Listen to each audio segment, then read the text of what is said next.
Hello, everybody, and welcome into a Monday edition of the Computer America Show. Ben is here, my co-host, and we have a good show. We're going to be talking about, in the second hour, not only about cryptocurrency and Bitcoin, but how equipment that will help you mine your own Bitcoin. That's right. So we're going to talk about mining Bitcoin and mining cryptocurrencies and the hardware and software. 3 minutes until showtime. That you need to do that. Of course, in the first hour, we're going to have computer and technology news, and that's brought to you by Slimware Utilities, the official optimization software of Computer America. And, of course, you're watching us on our live streaming video brought to you by Otherworld Computing. There it is. Otherworld Computing, right? Okay. All right, so sit back and relax. We'll be starting the show momentarily. You going to put your lower third up? Okay. Okie dokie. There it is. Good.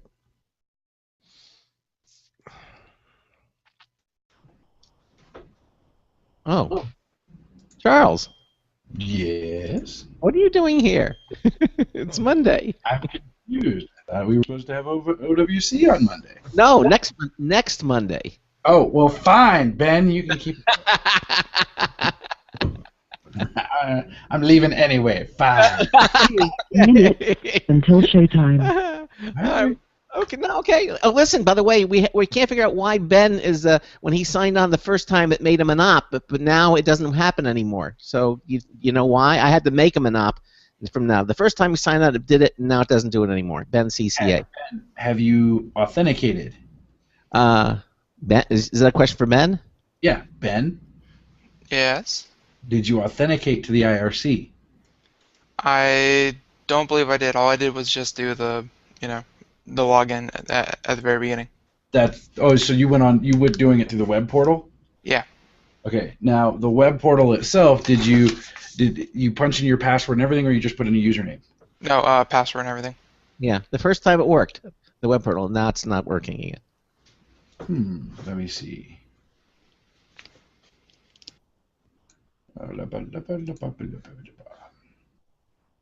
1 minute until showtime. Well, I I'll don't take know what you guys do without me.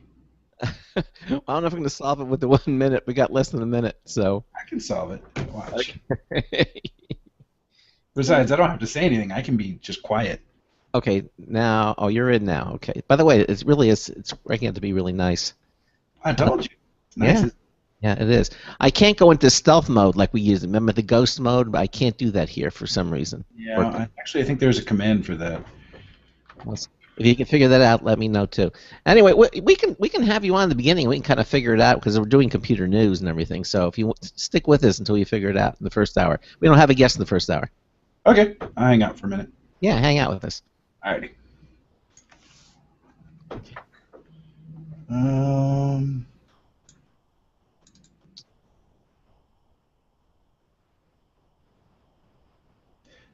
Your show will go live in 5 seconds. 4, 3, 2, 1.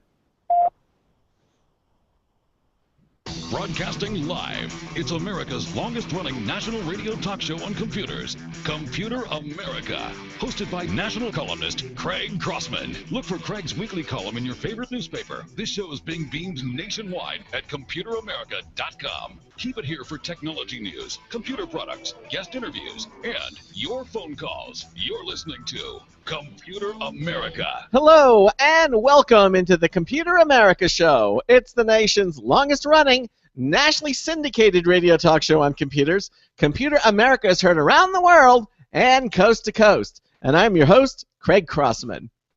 And I'm your co-host, Ben. I'm just here for moral support.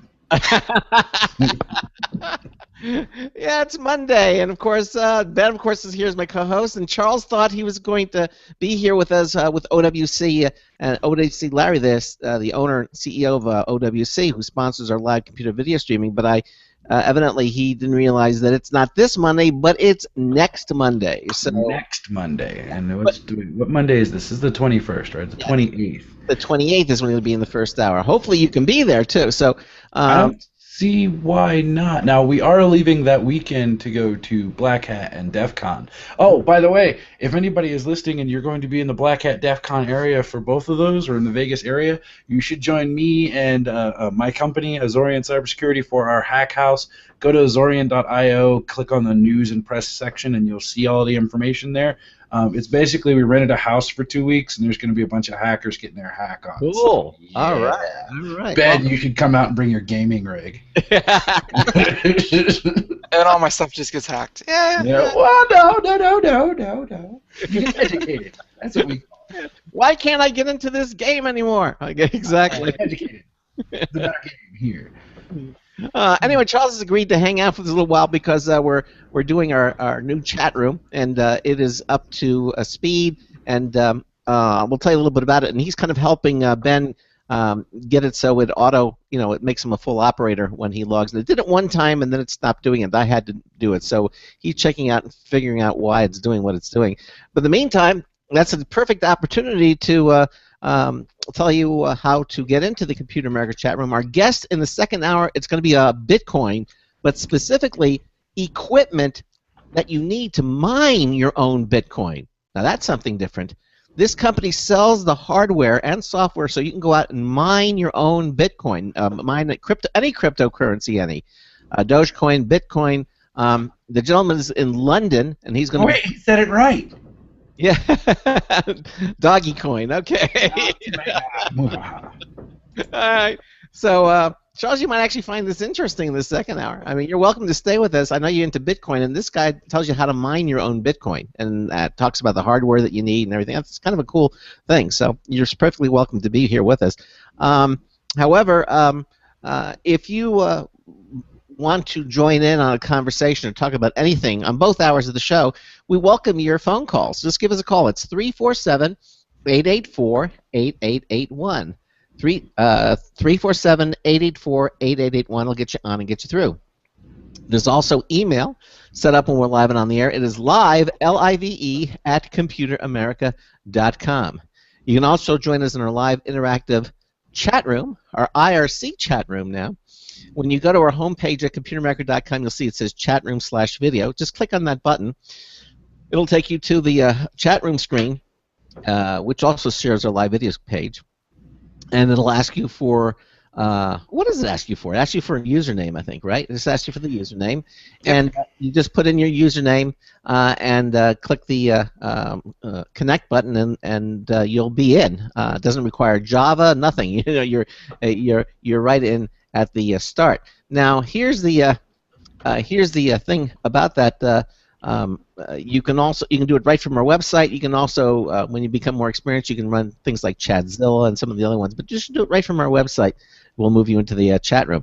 Also, sharing our chat room page is our live Computer America video streaming page, and that's brought to you by Otherworld Computing. Quality products, expert support since 1988. Now celebrating their 25th anniversary. Visit them at www.macsales.com. That's MACSALES.com. They've got all kinds of new things coming out from there. Of course, you can get legacy memory for your Mac or portable batteries back to 1998. You can get that with incredible price deals. They even have installation videos at MacSales.com. They even have their own YouTube channel for you can see how so many things work. They have some new videos coming out. They're going to be how-to videos, like what is an SSD or what is a RAID system. They'll explain to you what it is. You can actually see it on the on their videos. If you're looking for updates for your PC or for your Mac or even for your PlayStation 4 or your Xbox One, they have upgrade kits. You can get for your for your PlayStation 4, you can get a 1 terabyte drive for $115. But it's not only a terabyte drive, it's a hybrid drive. So it's part solid state and part magnetic. So it really will make things move fast. They even give you a flash stick, memory stick for it, and even the screwdriver so you can install this thing. They have all that, plus of course the installation videos, $115. Anything you order at MacSales.com, anything over $49, You get free ground shipping, which means to the most, about 80% of the United States, that's 2 days. You get everything. So check them out, www.maxsales.com. You're going to be happy that you went there, and maxsales.com. Check them out. Okay, so that said, Charles, oh, he wants Ben to log out and retry everything. So go ahead. Well, I think I fixed the issue. Like, I was checking the flags of the chat room and was like, All right. Well, Ben. So Ben, go away. I kick you out. I take back my co-hostery. No, he can just log out of it. You can stay on Hangouts, but he's logged. Okay. All right. Free node. All right. It's closed. He's gone. Okay. Now log back in and let's see if it works. This is thrilling radio. Riveting, really. I mean, you know, even I feel bored, but. Okay. High technology. And Lunchbox is slowly but surely coming over to the dark side. Yes, he says, not really. Bitcoin still rules. Yeah, I know. We've got that. Now let's see who else is in here. Hopefully Fort is in here, and yep, Fort's there. Fort got auto opt. Yeah, exactly. And we've got a lot of newbies are coming in. That MESTP, he's actually a Linux guy who found out about us from our show. So Nice. He's joining us as well. And Man, why do you look like you're in a barracks room? right now let's see if it does it for him. Ben just logged in, and let's see if it goes ahead and makes him a full op. And we'll see that. No, it didn't. I look like I'm in what? You're in a barracks room. It didn't do it. Yeah, it didn't do it. What's up with that? The flags are set right. Ben, you broke it. It wouldn't be the first time. Well, while you work on that, Charles, let's why don't we just do some computer news, okay, and get started. All right. We have a lot of great stories. All right, so let's do it. Tonight's computer technology news is brought to you by Slimware Utilities, the official optimization software of Computer America. You can visit them at slimwareutilities.com to clean, speed up, and optimize your Windows system for free. I was like, I'm not gonna do it. I'm not even supposed to be here today. What's happening? Do it, Next Charles. to you. And I say for free, and then Charles goes, free! Okay. Oh, wait, Ben, so I got a question for you. So, did you actually do the the MSG Nick serve register thing? I did not. No, he did not. That's what the problem is. He didn't register his Nick. So I have to register my nick. do / is it I think it's / yeah, / MSG All right. Nick serve NICKSERV Mm-hmm. space register, and I think it's going to kick you back an error message because I think you're supposed to put your email address and then a password. Nope, we're good. All right. So what did it say? Now you're registered? It didn't say anything, but yeah. No, he's not. He's still. No.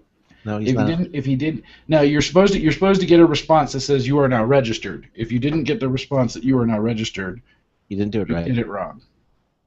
Now, also, you should be seeing multiple tabs. Like you should see one that says Freenode. You should see one that says Computer America. Oh yeah. No, just actually no such channel. Nick serve. Yeah, no, just Computer America. Well, while he's doing that, let me start a story. You guys can chat, and then I'm going to get started on the computer news.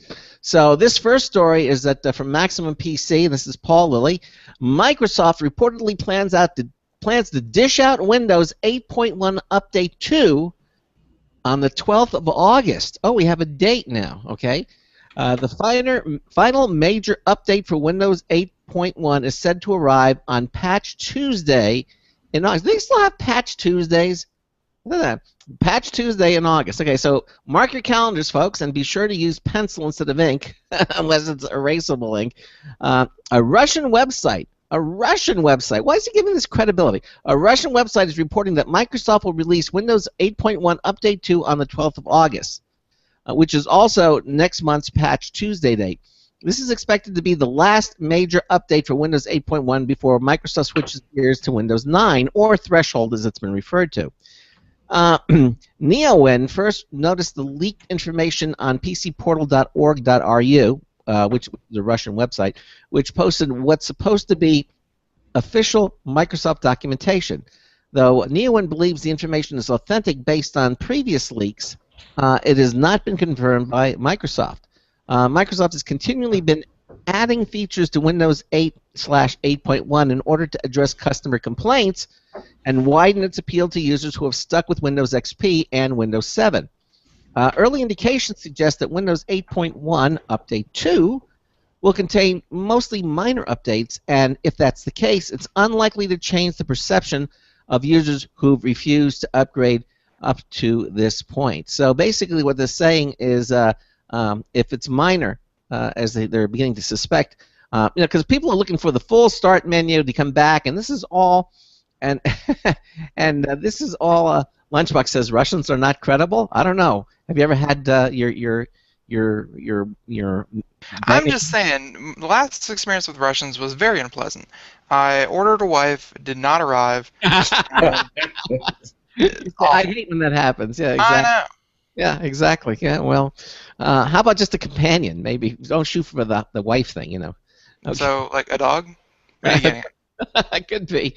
Fluffy puppy. Yeah, fluffy puppy. But evidently what they're saying here is that if Windows 8.1 Update 2 is not the big player that everybody's hoping for, then you're just going to have to wait for Windows 9, because Windows 9 is purportedly going to have the start menu, and it's going to be just like Windows 7, except it'll have a tiles menu side by side with it, so it's going to have the best of all worlds when they go to that. So we're waiting for it. Ben, we're waiting for you to log back in. So again, that's it. Microsoft Update 2 on August 12th. I'm going to go ahead and do another story while you play around with the chat room, Ben, to get that authenticated. All right. Actually, I have two stories I want to do back-to-back that are kind of interesting. Okay, good. Okay, well, here it comes. Yeah, I see you're logged in. Let's see if it, Yeah, the chat room says something. But yeah, these the two stories I want to go over. I don't know if you guys got a chance to do this on Friday or not. Actually, it might not have even been out because it came out on Saturday, I think. Okay. Was that someone actually made a video that they uploaded concerning Verizon FiOS, and I actually saw the video somewhere else, but I'm pulling the story from Maxim PC, and it's the frustrated FiOS subscriber video exposes severity of Verizon's Netflix throttling. Okay. So a New York-based Verizon user finds Netflix to be nearly 10 times faster with a VPN than without. And Netflix and Verizon are now locked in a blame game over sluggish performance of the former video streaming service on the latter's network. So this despite Netflix agreeing to pay Verizon to ensure the smooth delivery of its streaming video content to its subscribers, and regardless of who's to blame, it's paying customers of both companies who are being made to suffer for no fault of theirs. One such end user caught in the crossfire, New York-based entrepreneur, he posted a video exposing the severity of the issue, and the video has since gone viral, amassing over 400,000 views. I'm sure it's reached over 1 million by now. And the video shows a couple of Netflix streaming speed tests performed by the gentleman, and first using nothing but his 75 megabits per second Verizon FiOS, and then using a VPN. So in the first one, the results are truly awful. He gets like 375 kilobits a second. Awful. And again, he's awful, very much so. He's paying for 75 megabits, and he's getting about 300 to 350 kilobits a second. And so then he switches on the VPN, which distorts the the network that he's connecting to, and all of a sudden it shoots back up to 3 megabits a second, which is the maximum allowed that Netflix will allow to pull from their servers. Mm-hmm. So they have a quote here saying it seems absurd to me that adding another hop via a VPN actually improves streaming speed. So clearly, it's not Netflix that doesn't have the capacity. It seems that Verizon are deliberately dragging their feet and failing to provide service that people have paid for. And Verizon tonight, you made an enemy, and doing my own tests have proven that you're in the wrong here. So again, he has a video. It shows apparently there's a test video that's on Netflix. you play it, and it's just standard images, like water falling and that kind of thing, and it shows you the bit rate that you're streaming at, and the resolution and that kind of thing. And in the video, again, 375. Turn on the VPN, shoots back up to 3 megabits a second, and it's just that weird thing where adding another, just adding another go-through point actually sped it up like crazy. So that story came out this weekend, and it showed that without a doubt that Verizon was actually hindering Netflix to its users. And did we know that they were doing? Is this kind of proof now that they were doing that?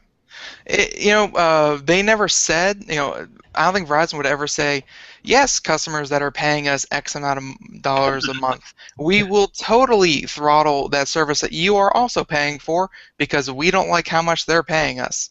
They are not in any way supposed to be throttling Netflix, especially to its users. So apparently Verizon came out with a news story today. This coming from sometime this morning, and Verizon cranks FiOS upload speed to keep pace with downloads. Oh, no, I'm sorry. That's not even. I thought they were saying. I kind of read the title and assumed it was the same, but no. Then just that first story. Okay. They were throttling Netflix just because they weren't happy with the money they were being paid. Okay. Now, I had an interesting conversation with a cable repair guy day before yesterday, over the course of the weekend or whenever it was. Mm-hmm. And he said that this whole thing was about, and it came down to the same argument. It's all about the Benjamins. It's all about how much money they're going to make. Not you, Ben. You're not that special yet. But it's all about how much money they're going to make, and the fact that they were like, well, if we do it like this, if we put a cap on them, if we put a cap on their stuff, then we can throttle within there, and once they hit that cap, we can throttle them down. And for Verizon, Verizon's been going back and forth battling with this Netflix thing forever, and we've tested it in the house. We're on Comcast, and Comcast does it as well. When we've got more than one Netflix session going, right? At first you're like, well, that's going to stress out any connection. But on a 50 meg connection, it shouldn't collapse, and I shouldn't be running at 2 megs at that point. Yeah. So what we started doing was we started routing all of the computers in the house through our VPN, basically the same VPN that we use everywhere else. We started routing it through there, and all of a sudden, everything worked beautifully. We maintained our 50 meg connection. We had the same number of people on running on Netflix and everything else. Because they don't know who you are with a VPN. So that's right. And it's also because they're routing our traffic through someone else's server, so they can't. So that the provider themselves can't see where you're going. All they know is the connection was made. They can't see anything else. So that it's sad that we've gotten to a point where you have to actually have Pro XPN or something else installed to actually be able to do something simple like watch a freaking movie. But that's where we are. There it is again, folks. That's why you need something like Pro XPN. And head over to our homepage at computeramerica.com, and you can see our special deal that we have with Pro XPN. Again, it's free, but you want to upgrade to the special version. We have a 20% off for life when you do that. It's all at the homepage at computeramerica.com. Just check out the Pro XPN. Just click on it, and you'll see it for yourself. This is another reason why you really need a good VPN like Pro XPN. So Ben, do you work now? Does it automatically happen for you when you logged in and logged out? Nope. Did you just log out again and try it again? Yeah, he did, and because I did the exact same thing. I think it just doesn't like Ben, but I set the same flag for Addison. As soon as I hit enter, I set the flag for him, and then all of a sudden, ChanServe came back and was like, "Here you go, Addison." And it said Ben did it too, but I. All right. Well, you go ahead and work on it because we're going to continue to do news stories, and but please work on it and see if you got Addison working. That's great. So right. Ben left again. Yeah, well, he's going to test it out. Anyway, I want to do this next story. This is from Engadget, and this is pranksters can hijack your Chromecast to show whatever they want. Yeah. Now that's wicked. Okay, I mean, according to the story from Engadget, it's evidently easy for someone in your home to interrupt your Chromecast, stream, and play something of their own. Wow. That is kind of cool. And but it says you can always retake control, right? Well, evidently, don't count on it. This analyst has built the RIC Remote Controller, a proof-of-concept device that hijacks Google's Media Stick, that's the Chromecast, to play everyone's favorite Rick Astley video. And Rickroll. and theoretically, any media on a loop. So the Raspberry Pi base box simply floods the Chromecast with Wi-Fi disconnection requests, kicking the adapter into its setup mode. After that, it's easy for the RIC Remote to make its own connection and deliver non-stop 80s pop music via Chromecast. Give it a moment, Ben. You have to wait, okay? You might not see a fix for this behavior anytime soon. Part of the Chromecast appeal is its easy configuration, and altering the disconnection response might create more headaches than it solves.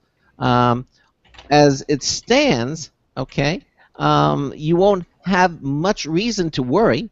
Even if pranksters build gadgets like the RIC Remote, they'd still have to get within range of your Chromecast Wi-Fi. If someone tries to Rickroll you through your TV, you'll probably catch them in the act of doing it. So there it is. But look, he made this little gizmo that will hijack your Chromecast. But evidently, according to this, you're not in too much danger because they have to be where your Wi-Fi is to do it, and then even then you'd probably be able to catch them doing it. But there it is. I mean, people. I could just picture someone like walking around, just like looking around their house, looking in their backyard, looking over the fence, looking behind the bushes, just trying to find some kid back there, controlling your Chromecast and rickrolling you. And they catch you, and it's like, get out. It's like the new Ding Dong Ditch. Go figure. Well, I mean, I love the Chromecast. I use it all the time. I think it's a great little device. For $35, you can't go wrong, and more devices are supporting it too, which is nice. So I like it. I gave up my other web devices for the Chrome. The only thing I don't like about it is that it uses my iPhone as the remote control. I can't use my own remote.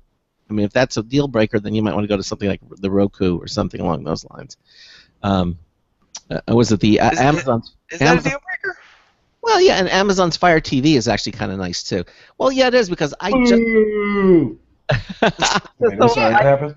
I just don't like the using my iPhone as a remote for it. I mean, it's awkward to say the least. At least for me, it is. I just what I don't like about that is the scrolling. Like, I don't have a dedicated rewind button in all of my apps. I've got it in some of them, but not in all of them, and that upsets me. Like, I feel like it should auto convert and be like, oh, you're using this to control a Chromecast device. Here, now you get to do all of your control aspects like you would on on a normal remote control. That would be cool.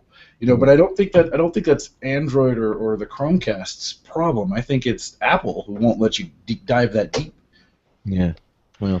Apple and Google not working well together? Oh, what? No. What world is this? Right? It's a botnet. Yeah. Okay. Well, this next story is particularly interesting to myself because I've never seen more than maybe 3 Simpson episodes. Oh yes. What?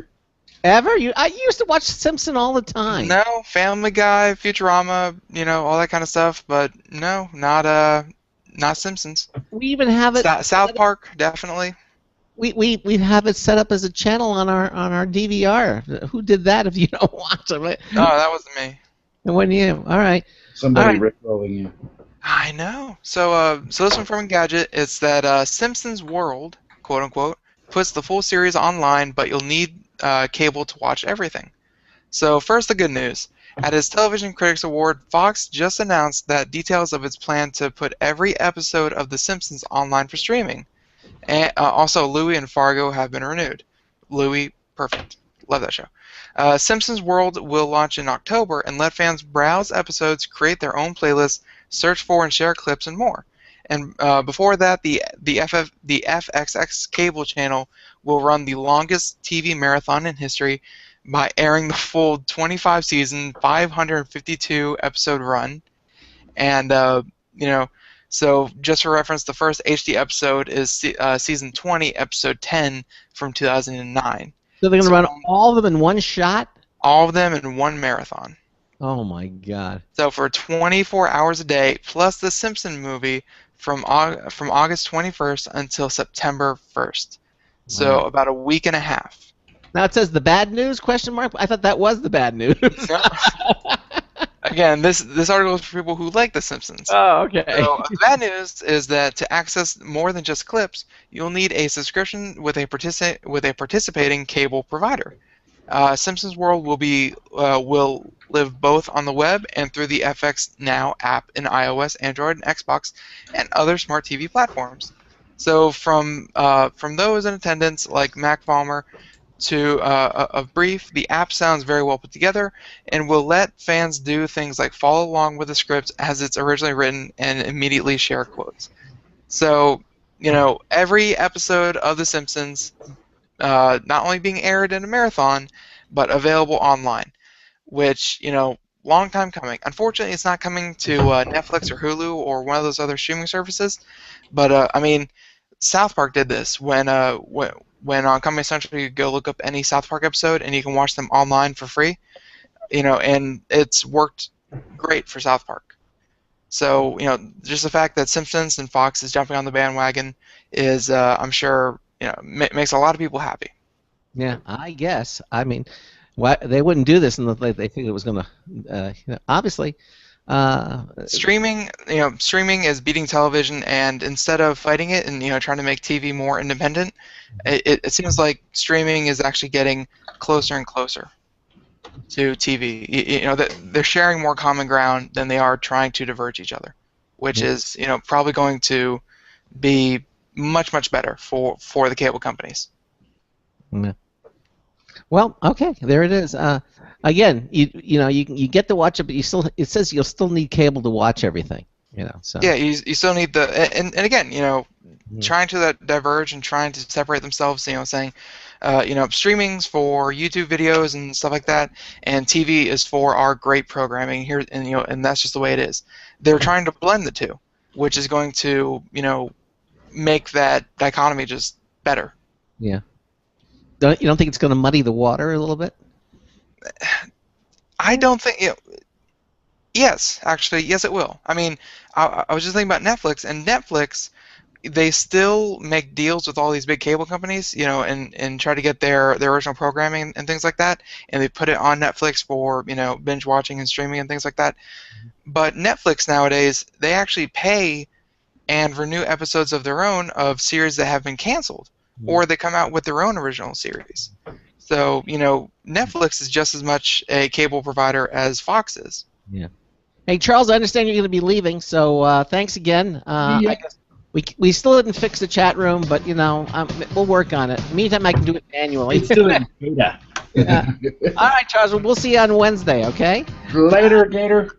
All right, take care. You're listening to the Computer America Show on the Blog Talk Radio Network, on the Boost Radio Network, on the IRN Radio Network. Ben and I are doing computer technology news brought to you by Slimware Utilities. We will be right back with lots more. We got our Bitcoin mining company coming on in hour 2. Stay with us. Don't go anywhere. Hey everyone, have you heard about the No hair removal device that's sweeping the globe? If you want to go weeks without shaving and get smooth, professional quality results, here's our favorite host, Cheryl, for No hair removal. Thanks. Hey gals, I love talking about my No. It's this cute little hair removal system that you can take with you and use almost anywhere at home or on the road. No more and no more wasting your valuable time. Got unwanted facial hair? No has patented thermocon technology that works on all hair and skin colors. Perfect for using on all body parts. And now you can take advantage of this incredible risk-free trial. Get the No, the facial kit, a travel case, and a $100 discount shopping card. And you don't risk a penny to try it. Try the incredible No hair completely risk-free. Call 1-800-953-5415. That's 800-953-5415. 800-953-5415. Looking for a best friend? Brother Wolf Animal Rescue has your best friend waiting just for you. The mission is to protect and enhance the lives of companion animals and the people who love them. Their no-kill rescue shelter is open year-round, making it easy for people to adopt their best new friend. This year, Brother Wolf will find homes for over 2,400 orphan dogs, puppies, cats, and kittens. All have ended up as an orphan through no fault of their own. Brother Wolf has created a safe, nurturing environment where these special animals can heal emotionally and physically until they find a lifelong home. Their life-saving transport program brings dogs and puppies from overcrowded shelters in the south to rescues in the north where homes are easier to find. Brother Wolf Animal Rescue is a 501c3 organization. To learn more about their life-saving work and to make a donation, visit their website at www.bwar.org.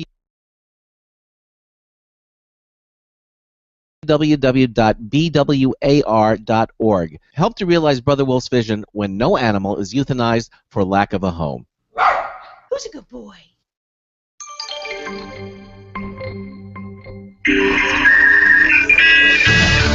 Oh, hello. This is Marty Winston for Computer America with a news tips bulletin review of the Hubbit Sync and Charge Station. Now imagine the bottom slice of a black pyramid, 17 centimeters square at the base, 3.5 centimeters tall, with a shiny flat black top. It's all plastic.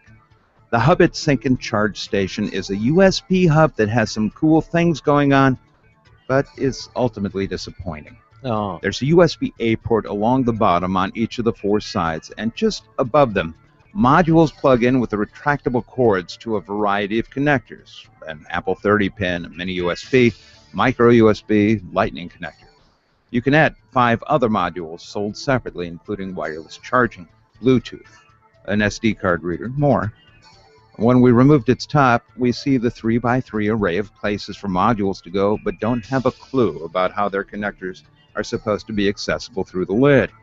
The disappointing element here is not that, but that even when you include the 900 milliamp upstream power feed that comes from a USB 3 port, there's only 4.9 amps total available here, meaning the 6th thing you plug in puts everything in danger of being power starved. What we're left with is a USB hub that's bigger than others, facilities that aren't universally usable, and a bad power strategy. Yeah. Bottom line, the Hubbit Sync and Charge Station puts a lot of USB 3 choices in one place. This is Marty Winston with a News Tips Bulletin Review for Computer America. Hubbit. Hubbit. Welcome back to the Computer America Show. 34 minutes past the hour. That was Marty Winston with a new product called Hubbit. And I guess, if you have a ton of devices and you don't want your computer looking like some kind of weird, anti-hero contraption, from the Hulk or something, it's just Hubbit, little thing, plug everything else into the little hub, and you're good to go. So, sounds neat.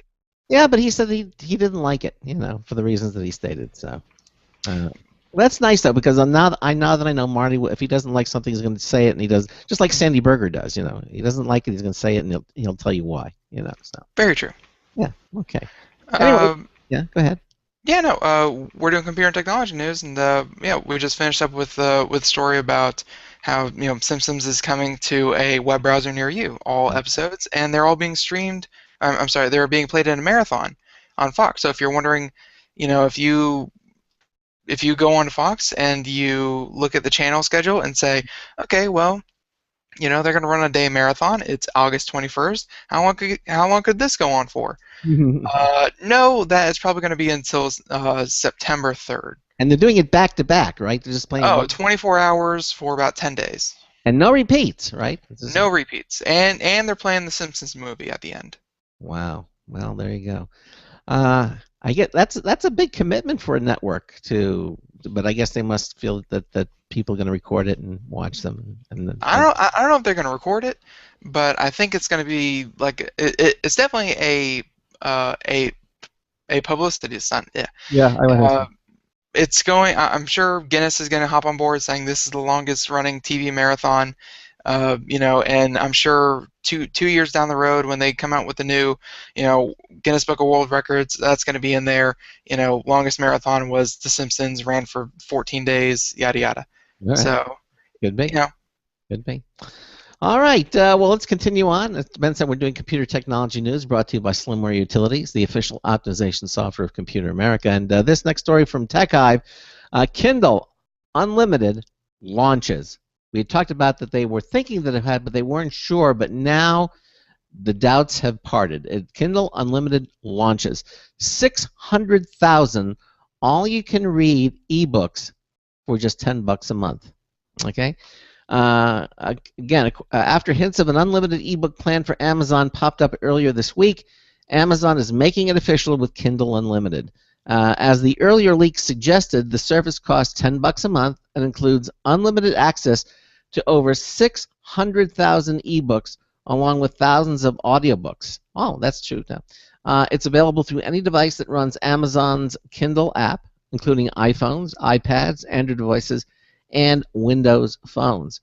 Although Amazon already offers a selection of ebooks as part of an Amazon Prime subscription, that service, called Kindle's Owner's Lending Library, only works on Kindle devices and only lets users check out one free book per month. That's not to say Kindle Unlimited has no limitations of its own. While users can read as many books as they want, the selection doesn't include books from the 5 major publishers who are already wary of Amazon and may be afraid of subscriptions undercutting full-price sales. A couple of competing services, Oyster and Scribd, have the participation of HarperCollins and Simon & Schuster. Amazon service is also only available in the United States for now. Still, Amazon points out that it has a fair number of popular titles, including the Hunger Games series, the Harry Potter series, and the Lord of the Rings trilogy. It also includes short reads from Stephen King and Andy Borowitz, and exclusives from Amazon's publishing arm. Given the limited selection, 600,000 is limited? Okay. You need to read a lot of books to make Kindle Unlimited worthwhile. Otherwise, you're probably better off taking that $10 per month and spending it on specific books from the full Kindle store. Alternatively, you can try Kindle Unlimited free for 30 days to see how well it works for you. But keep in mind that your credit card will be charged automatically unless you cancel before the end of the trial. You know, Ben, I mean, let me ask you about this. I mean, you're a voracious reader. I mean, I talked a little bit about this with Charles on a show that you were not on when we announced this, and I said, I mean, you will get a book that's like 4 inches thick. I mean, we're talking a big honking book, and you read that thing like in about 2 or 3 days, if that. Very impressive. Again, I have to like the book. I can't pick up War and Peace and tear through it. No. It has to be a book that I enjoy, but yeah. Yeah, I mean, but you know, 300, 400, 500 pages a day, I could do. Yeah, you could do it, and it's not that it's not a challenge to you. It's not like you're trying to speed read. That's how you read. You read with enjoyment, but at that speed, you know, with total retention, which is amazing. Do you think that people such as yourself, with that similar kind of mindset, that they're only going to read the books that they like, obviously, and do you think that this Kindle Unlimited would appeal to them, or do you think they need to go to the regular subscription where they get newer books? From what I've heard about this service, and you kind of chuckled at what the author just said in the article, but when it says limited selection, you know, and you kind of laugh because you said, you know, limited, there's 600,000. From the people I've talked to about this, none, because a lot of them have, you know, a list of 50 strong books that they are planning on reading, and they look at the service and they look at what books are available, and almost rarely to never are books that they actually want to read on this service. A lot of them are independent authors, self-publishing authors, or books that are, you know, very, very popular that most people have probably already read. You know, they said the Harry Potter, Lord of the Rings, that kind of thing. The Hunger Games, I'm sure Lion, Witch, and the Wardrobe is in there. Books that people have already read and probably won't want to buy the service to read again. You know, it's the number of actual books that you might want to read on this is probably going to be pretty low. So then then why would Amazon fire up a new service like this that's destined to fail because of the reason? Because when you throw the big number of 600,000 out, and you get someone who says 600,000, I can read that forever, and it only costs me $10 a month. But then when you think that, you know, the majority of those are self-published titles that close to zero to no one is ever going to read. Because let's face it, when self-publishing came out, there's been this big boom and not enough readers to actually take interest in it.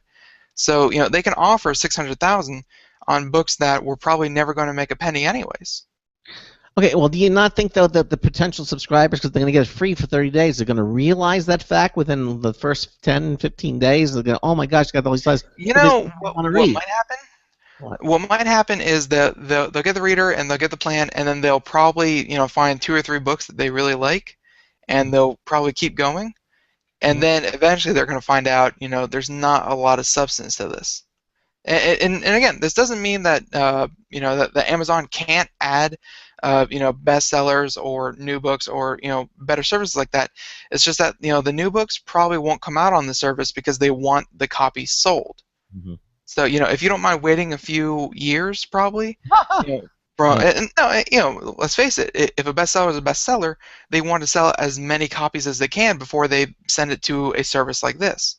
It's sort of like movies. After the movie has its Exactly. run, and then you'll get it on DVD, and then after that you'll get it on HBO, and then finally it'll come out to network TV, and that takes a couple of years for the progression, 2-3 years. It's exactly why the Avengers 2 came out in movie theaters. Even though there are many people who pay for Netflix, that's why Avengers 2 came out in movie theaters and not Netflix at the same time. Mm-hmm. So there's probably going to be a lag in publishing date, and the actual quality of books will probably be lower. I mean, they threw out some big names. Again, most people have probably read those, but I mean, they're on there. So if you have someone who's new to reading and is actually interested, this might be for them. Okay. It's just for avid readers. I haven't heard of anyone really saying that this is going to be replace their book buying habits. Mm-hmm. Okay. So maybe for the new reader, but anybody who's experienced this is probably not going to appeal to them. Okay. I would think so. But again, just humble Ben's opinion, so don't give it too much thought. Let's see. Next story. How about this one? Italy orders privacy. Italy orders Google to help with privacy, and this whole story surprised me because I didn't know that Italy didn't sell its own government off, to pay their bills. I thought they went bankrupt and, now Italy's being split up. But no, Italy's still around. Yeah. Who knew? So, Google has, and again, this one from Engadget. So Google has already drawn fire from various European nations for allegedly violating users' privacy through its unified data policy. But Italy is more than willing to join the fray. The country's data protection agency has given Google 18 months to obey local laws and change how it handles your personal information. The crew in Mountain View now has to get your permission before it creates a profile. It also has 2 months to honor any request to delete your data on active servers, and 6 months to scrub their content from backups. Wow. So Google tells Reuters that it's going to comply with the new rules, and it should have a roadmap on officials' desks by late September. Not that it has much choice but to act. While the internet giant can easily afford potential fines, it's no doubt eager to avoid the agony of a criminal case. However quickly the company springs into action, the new requirement will likely be welcomed by privacy-minded Italians who'd rather not give Google a detailed picture of what they're doing online. So, Italy, just the latest one from the Eurozone, looking into this, trying to get Google to, because they had the law over there, correct, called the right to be forgiven, or the right to be forgotten. Forgotten, yeah, exactly. So I guess this is just going, along with that train of thought, and Google, at least as far as I can tell, luckily is going along with it. So in case you don't want to be anywhere on Google, you could send them, a personal complaint, and you could have them and all your information taken off, which is good. Yeah, it is good. But Italy isn't going anywhere. They're going to be around for a while. You never know. The pizza is on the decline. I think they've hit market saturation, and the pizza has nowhere to go but down. And I believe the Italian stock market is hand in hand with pizza. Hey, they always have meatballs. Yeah, fall back on. That's true. They do have all the pasta dishes. Yes, they do. And the Olive Garden is doing very well. So Yeah, it's good reasonable. point, Craig. Good point. I come up with them. Uh-huh. Maximum PC has the story. GameStop introduces gift card exchange program. Now, do you still go to GameStop? I know you used to go there lots. Do you still? Oh yeah, no, that's where you get all the little knickknacks for buying your games. So you still go once in a while? Yeah. Yeah. Okay. Well, Emily, they're saying turn that Barnes & Noble gift card into a GameStop e-card. He says that you told your Aunt Millie 100 times that Junior would love a GameStop gift card for his birthday, but instead he had to feign happiness and receive one for the Pottery Barn. It's not quite the same, though it's not the end of Junior's world either. GameStop recently rolled out a gift card exchange program in which you can trade gift cards from nearly 100 retailers into a GameStop e-card. That's cool. This reminds me of when you go to Beth Beyond and you have a competitor coupon, or you go to Michael's, or Joann's will take coupons and stuff from the other ones, and they're kind of interchangeable. This is sort of like the next step to that. This online program is powered by Cardpool and involves just a few easy steps. All you have to do is fill out your gift card information by selecting the retail store from a pull-down menu, enter in the number, and provide the PIN if it has one. Once the information gets verified, a GameStop e-gift card will be emailed to you. We've always been about providing our customers access to the best in gaming technology and providing value through our trade-in and pre-owned offerings, said the vice president of the GameStop. Through our partnership with Cardpool, GameStop is offering customers a new way to purchase the devices and games they enjoy playing. Offering our customers the unique ability to exchange other retailers' gift cards into GameStop e-gift cards, we are providing a way to get even more value from being a GameStop customer. Now, he says in that quote that they're the first to do this. This is that's interesting. I think that this kind of heralds in. I think we're going to see this. If this is successful, and I don't see why it wouldn't be, that I will see more and more retailers do something like this. The e-gift cards can be redeemed at any GameStop's more than 4,400 locations across the nation. So there it is. I think that this is I don't see any downside to this, really. I mean, you have a coupon or something, a gift card from another store that you don't want to ever use, and convert it into something that that you will use. I think it's kind of you don't sacrifice the value. Yeah. Mm-hmm. Two things. First, ladies, gentlemen, boys and girls, let's put it this way: if you're going to give a gift card, just give the cash. Don't bother. I know it makes you feel like you did a little more thought into it. You know that they go there. You know that they did this. Unless they're selling the gift cards for buy a $40 gift card and get $20 free or something like that. Unless it's a deal like that, just give them the cash. Well, how instead of that, because it's still considered tacky to give people money, cash. How about? No, it is. But what I can see, it's okay. Don't forget. But let's say buy a Visa gift card or a MasterCard gift card. You see, because then that's applicable to any store. So you're talking about like a prepaid debit card. Yeah, they have prepaid. It's not even debit. They're prepaid cards that you can buy. I've seen them, and they're MasterCard or Visa cards. And and you load them up with money and that's it. Okay, so that's like literally Yeah. Taking your paper money in exchange and paying someone $6 so you don't feel tacky. Well, you don't pay them anything. The gift card is.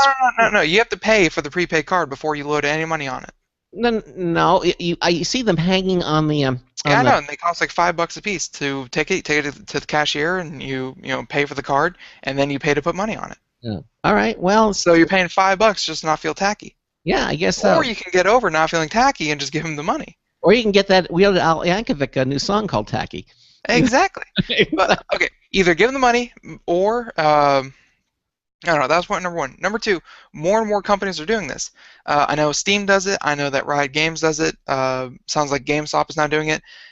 Many places that you get gift cards for, you can now exchange them for other places at not exactly at face value, but many will do it, for some kind of great exchange rate. So even if you have these gift cards that other people have given you, you can use them not just at Subway or Barnes & Noble or mobile gas station or anywhere. You can actually use those cards almost actually in a lot of places now. Yeah. So don't just throw it away because you think oh, I'll never go there again. Poke around online and look where you can start using them. Mm-hmm. Well, but if you don't know, if you're buying a gift somebody, well, not that you don't know them, or or you don't know what to get them, so you get them a gift card. Obviously, the more versatile the gift card is, If you don't know them well enough, I recommend our friends over at ThinkGeek. Yeah. I think almost anyone can find something that anyone will enjoy over there. Maybe. Okay. It's a complicated issue, giving gifts, isn't it? It is. It's very complicated. It's very. It's buying something for someone whom you don't really know. You don't know what they like. You get part of the problem solved because you get the gift card. They can get anything you want. But if you get it at a store where maybe you can get it at a store that has a lot of different. That has electronics and has a mixture of things. But I'm trying to think what store. Can you get an Amazon gift card? Maybe you can buy an Amazon gift card because they have all kinds of things. I'm sure you can, but I don't know how that works, so I can't comment on it. Well, okay. Well, okay. Well, I guess that's pretty much that. It's your turn for a story, is it not? Yes. Yeah. Okay. Well, I got this one from Wired, and it's how in 20 years most new cars won't have steering wheels or pedals. Yeah. They're all going to operate on some kind of system known as, Craig, I don't know if you've ever seen the Flintstones, but you put your feet through the floor on the ground and then you kick really fast. Yes, I've seen that. So by 2030, that's going to be implemented and it's going to be amazing. Yeah. Not so much. Okay, so not even a laugh. Wired.com, and so by 2030, most new cars will be made without rear-view mirrors, horns, emergency brakes. So by 2035, they won't have steering wheels or acceleration or brake pedals. They won't need any of these because they'll be driving themselves. Mm-hmm. So that's the takeaway from a new study by the Institute of Electrical and Electronics Engineers, IEEE, or IE. It's based exactly. Okay. It's based on a survey of more than 200 experts who work in the various industries that are slowly pushing us toward a future where humans are so much worse than robots humans are so much worse than robots at driving. It's not worth letting us even touch a steering wheel. So automakers have made huge strides towards producing conventional cars that can drive themselves in select situations. A few of those will likely be on the market by the end of the decade or soon after. It's not actually a big jump from what we have today at this point, and combine current features like adaptive cruise control, lane keeping assistance, pedestrian recognition, and parking assist. You've got a car that controls itself.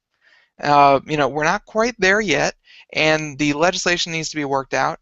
But shedding the steering wheel, the shift to cars without steering wheels and pedals will be revolutionary. It sounds like a giant box that's going to drive itself around with a couple of chairs in it. But hopefully they'll look a little bit better than that. It's one thing to get a driver to let go of the wheel on long highway drives or boring commute. It's quite another to put him in a car that he can never drive, even if he wants to. The change is inevitable, says a professor of computer engineering at the University of Parma. Cars that don't need human drivers anymore will shed parts made for human control. There's nothing you can do about that. The change will free auto design from the rules that have constrained it for a century. Only Google has publicly addressed the idea with a prototype that plans to start testing on public roads this fall. So Brogy says that by 2035 date, predictions are realistic, but, quote, you need to be very sure that the car is able to handle any scenario before you give it full control. That will require a lot of testing and validation. Yeah, I think so. No kidding. One question that they raise but doesn't answer, what happens to automakers when people don't drive their cars anymore? So Brogy says that they can move away from working on most powerful or best handling cars and instead strive to deliver the most capable autonomous vehicle. Instead of advertising horsepower, they'll yammer on about many crazy situations their four-wheeled robot can handle safely. marketing departments will trade in gimmicks like hauling around a space shuttle for ways of showing off their driverless car itself through. We've got a few ideas for challenges. Viking attack. Airplane landing on the highway, sinkhole in your lane. Show us a Ford or Hyundai that can handle those, and we're in. So, apparently 2035, many smart people came together and said that's probably going to be the date where your car is simply going to be a transportation system to get you from A to B. No longer will you be driving it. Well, now, Craig, you've been driving since the 1920s. How do you feel about this? I'm reluctant to turn control over something that's so important, but I could see how it would have its advantages. The only thing is to say that you won't, even if you want to drive it, you won't be able to. Well, yeah, I mean that's what they're talking about. First of all, about giving away the control, is that you're not going to need the steering column, steering wheel, pedals, brakes, anything like that. Can you imagine driving that car down the driveway we have here in the Carolinas? I would be incredibly nervous how the car is going to navigate that driveway without going over the edge of a cliff. I'm sorry. In 15 years, just to see the comparison of 15 years ago to now, and then 15 years ahead, I would be completely safe in that. You think so? Yeah, in 15 years, that would be completely possible. Any mountain road, the thing that I want to see overcome is hazardous condition driving. Be it snow, rain, hail, that kind of thing. Yeah. Imagine taking that car down a steep driveway when it's snowing. Oh yeah. You could lose control. I mean, you can lose control even when you're driving, let alone have an automated. But I mean, but I wanted your input not on the how dangerous this could potentially be. I wanted your input on I'm a man, I should drive. Oh, that's not a challenge. Because men drive cars. No. Because that's going to be a real hurdle to overcome. If you feel threatened, then this car isn't your problem. That's something else. Okay. Hear that, everyone? Craig's calling out your masculinity. That's right. And your hate mail, too. Hey, coming up in hour 2, we're gonna. If you're interested in Bitcoin or any cryptocurrency, we're gonna have a guest here that's going to talk about mining your own Bitcoin. That's all coming up in hour 2 of the Computer America show. Mining your own cryptocurrency. I know Charles is big into Bitcoin, and we're going to, but he couldn't be here with us tonight. But we'll talk about it, and we'll see. I mean, they have hardware that will allow you to do mine your own cryptocurrency. This is going to be very interesting coming up in hour 2 of the show. In the meantime, just head over to computeramerica.com. All of our contests are in full swing. Check them. Just go to our first pull-down menu and click on the contest page. You'll see our Show Reminder Winner of the Week. That's every Friday. Just sign up for our free email newsletter, the Show Reminder, and that's the only publication in the universe where you can see who's going to be in the show for the entire week. And also every Friday from that list of names, we draw a winner to win a really nice prize from Logitech, including our Logitech contest where we give away 3 great prizes from Logitech. That contest will be over on the 1st of August. We'll draw the 3 winning names on the 4th of August, and then we're going to have some new prizes. It's like a refresh. So that's all coming up. Check out all of our contests at computeramerica.com. Enter all of them. You'll have a lot of fun doing so, and who knows, you might win something really, really nice. All right, we're going to just break for a moment, and we're going to be back. This is the Computer America Show. Stay with us. Broadcasting live, it's the only national radio talk show on computers to air every weeknight. Computer America, hosted by national columnist Craig Crossman. The first hour's behind us, but there's still more of tech news, tech talk, and your phone calls. Woo-hoo! We're being beamed nationwide at computeramerica.com. You got computer problems? Bring them on. You're listening to Computer America. Computers run the world, and we run computers. Call us or send us an email to live@computeramerica.com. Hello and welcome into hour 2 of the nation's longest-running, nationally syndicated radio talk show on computers. This is the Computer America Show, and I'm your host, Craig Crossman. And I'm your co-host, Ben. And we just finished doing computer and technology news, brought to you by Slimware Utilities in the first hour. Any show that you listen to here on Computer America, you can listen to the archives of the show. We archive all of them ever since we started doing them on Blog Talk Radio. Every single show is there for your listening enjoyment. And, of course, you can also listen to us live on the Boost radio network. They actually have a little mobile app that you can put for your iPad or your iPhone or your Android phone, and you can listen to the network, including our show, of course, at 10 p.m. to midnight Eastern Time, Monday through Friday, on your iPhone or your mobile device. It's a very cool little app. You can get it for free. Also, on the IRN radio network, you can listen to us there as well. By the way, just an update, tomorrow night we're not going to have a live show. We're going to have a best of Computer America. No live show, sorry. I know. But we'll have a new live show. We'll be back on Wednesday. So we have to take a little time off, and then we'll be back on Wednesday. So no live show. We're going to have a best of. I think we're going to do a show when we had Cam Fine on the program, and we're going to have them on, and then we'll get back live on Wednesday with we'll have Intel. Intel is going to be here on the show Wednesday night, and so definitely looking forward. Intel was supposed to be here last Wednesday. They postponed it, and they're going to be on with us this Wednesday evening. So all that coming up. Just a little update in case you don't get our weekly email newsletter, the show reminder. You would have already known all of this, but that's okay. Which you should totally. Yes, really. Just subscribe to our email newsletter. It's free. Come on. We have the newsletter. It's the big button right there on our homepage. It's completely free, and it'll keep you apprised of the latest happenings. Even when there's a last-minute change, we send out a bulletin to all of our subscribers. So when we had that change from Intel, we sent out a bulletin so everybody knew about it. Okay. It's free, no obligation. It's completely private. We don't give our list. We don't sell the list or anything. It's completely private. So subscribe to the show reminder, our weekly email newsletter. Anything else, Ben, before we go to our guest? No, I think we're good. Okay. Well, we're going to go all the way out to London. That's right, London, and we're going to be talking to a company called ASIC Runner. ASIC, ASIC Runner. I'm sure it stands for something. We'll have to find out what it is.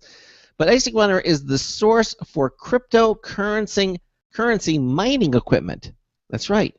They're dedicated to supplying you with the very best mining hardware with a focus on cutting-edge design, quality, customer service, and uniqueness. ASIC Runner has come a long way from its beginnings. They now serve customers all over the globe and are thrilled to be a part of the mining hardware community. Joining us is Rafal Turkievsits. Excuse me. Rafal is the director of ASIC Running Limited.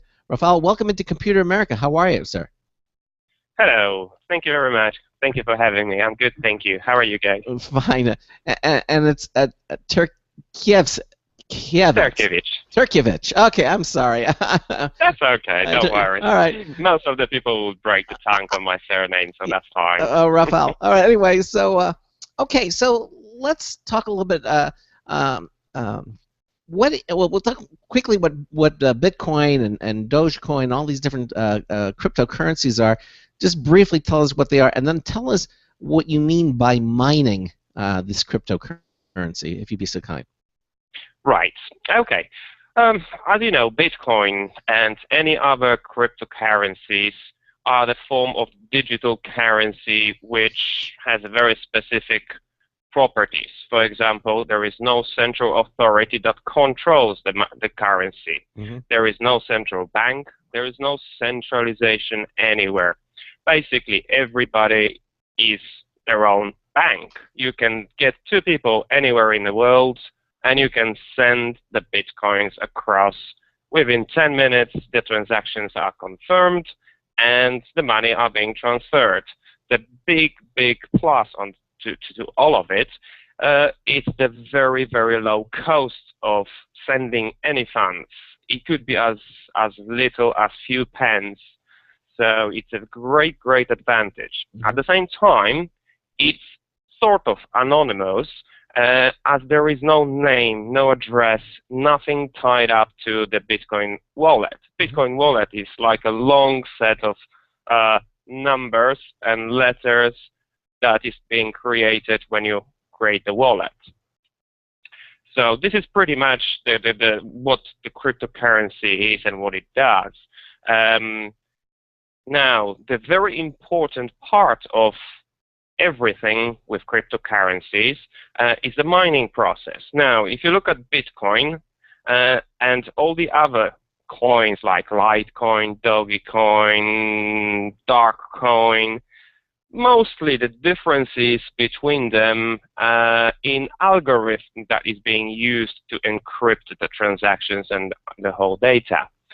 So if you look at the structure of all coins, obviously they will have different properties, different time when the blocks are generated, and there is many different small things.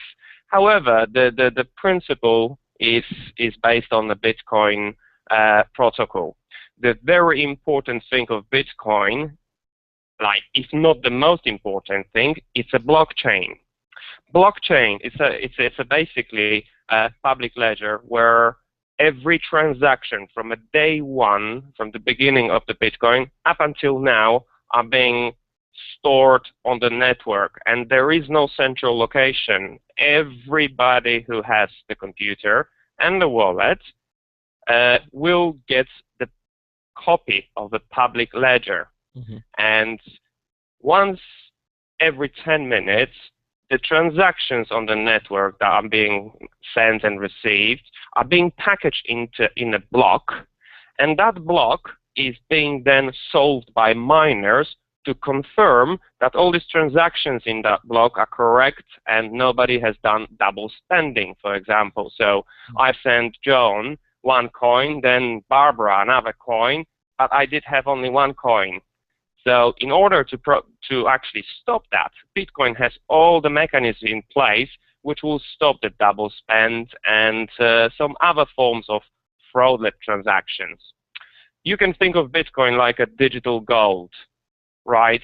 It's the same thing. It's not like a fiat currency where you have bank which gives you insurance and where you have the credit card company that will, in case of fraud, will reimburse your losses and all that. With Bitcoin, it's very much like with the cash, right? If you give somebody you don't know $10 and that person appears to be someone not really nice, they will run away with your tenner and never come back, right?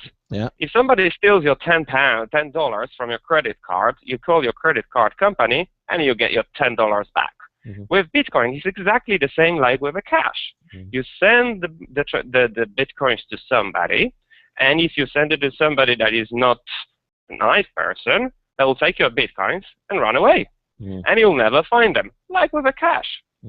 So it's very much like equivalent of gold and cash put together with this fantastic technology, the blockchain technology, to make sure that all the transactions are correct and legitimate.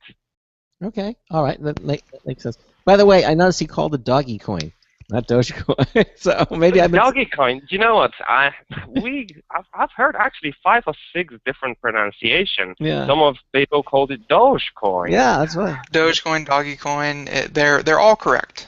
They're all correct. Okay. Are they? Yeah. I never could understand how the pronunciation can be different, you know. Is it Dogecoin or Dogecoin? Really can't really get my head around it. But anyway, if you look at actually the specifics of a Dogecoin or Dogecoin, if you will, this is a fantastic example how something simple like a coin can become something very, very useful. And the major difference between the Bitcoin and the Dogecoin is first is the algorithm that is being used. So for the Bitcoin, you've got the algorithm called SHA-256. And for Dogecoin, Litecoin, and many others, there's like over 300 of them at the moment, you use different algos like scripts. And a script is being used at the moment for Litecoin, Dogecoin, and there's a number of the ones that are still being traded. There's loads of them. There's also a new algorithm coming up very, very often now. Why? Because of the ASIC technology. And that takes us back to mining process. What is mining process? As I explained, mining process is the process of securing the network to make sure there is no fraudulent transactions. So in order to get incentive to people to dedicate their processing power from your computer to the network, every 10 minutes, the network rewards the miners with, it used to be 50 bitcoins, now it's 25, and in the next 3 years, it will halve again, and then 4 years later, it will halve again. So the mining process, what is mining process? It's like your computer is solving a very complex mathematical equations. And once your computer solves one, you get rewarded by the network, and you get your Bitcoin sent to your address. And the process starts again, and every 10 minutes, more or less 10 minutes, is the time that the new block is generated. Every time new block is generated, you get 25 Bitcoins. So the mining process used to be carried on normal PCs using the CPUs. So you have thousands of millions or millions computers all over the world running the Bitcoin client and mining on their CPUs. That process was okay, but it could not deliver the speed and security of the network that was required for Bitcoin to become something useful. And in a much larger scale. So some clever guys have worked out, if you use the graphic card with a specific chip on it, it will make the job 20, 30 times faster. So the arm race has started. People start experimenting with graphic cards, with chips, and start creating the software for mining.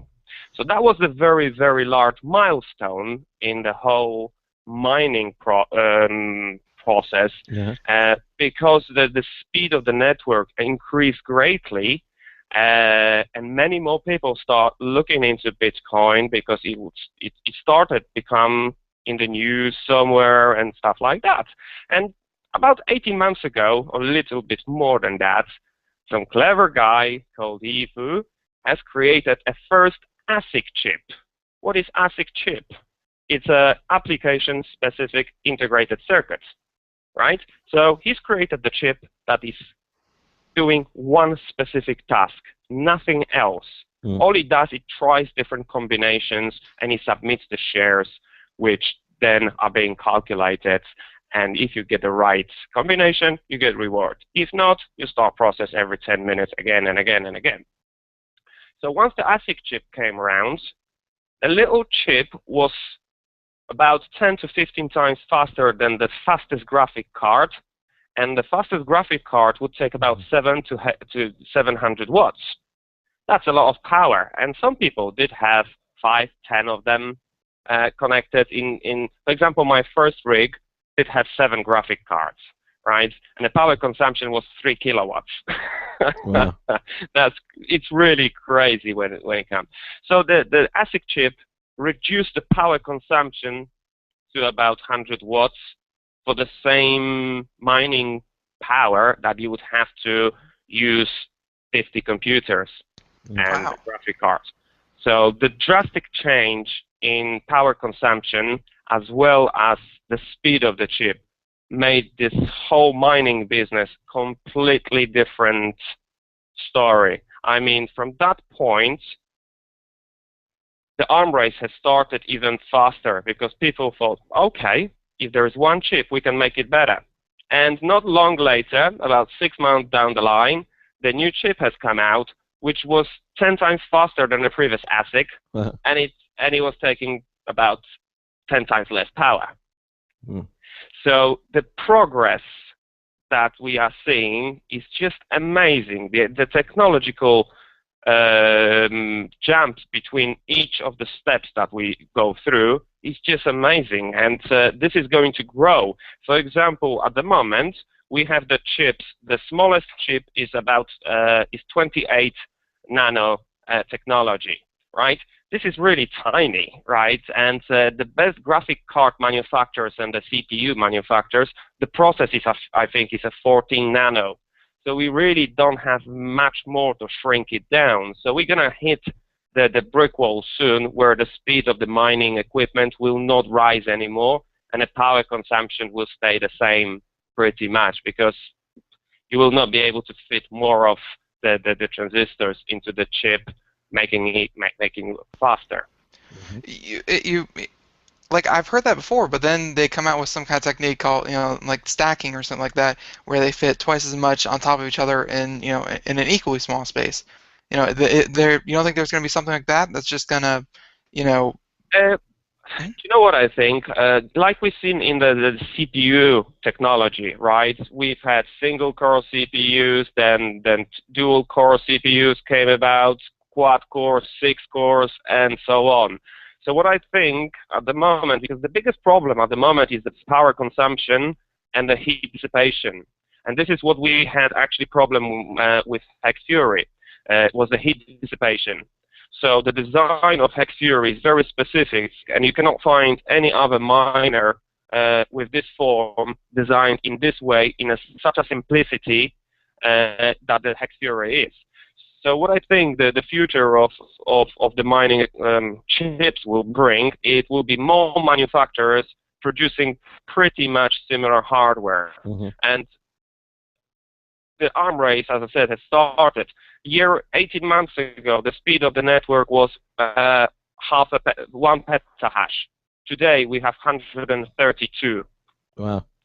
That is like 500 supercomputers put together, and that would be probably still about 100 times more than that.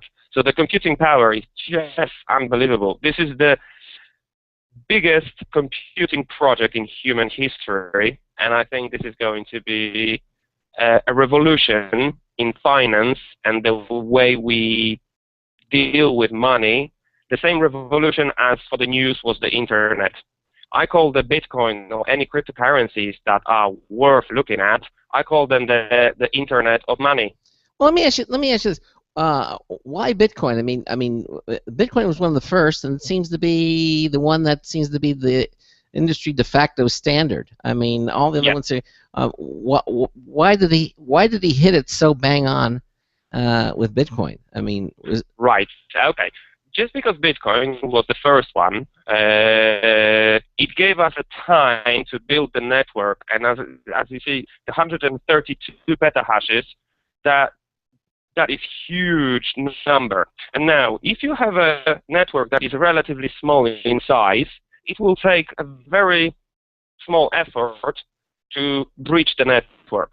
Bitcoin or any other network is susceptible to 51% attack.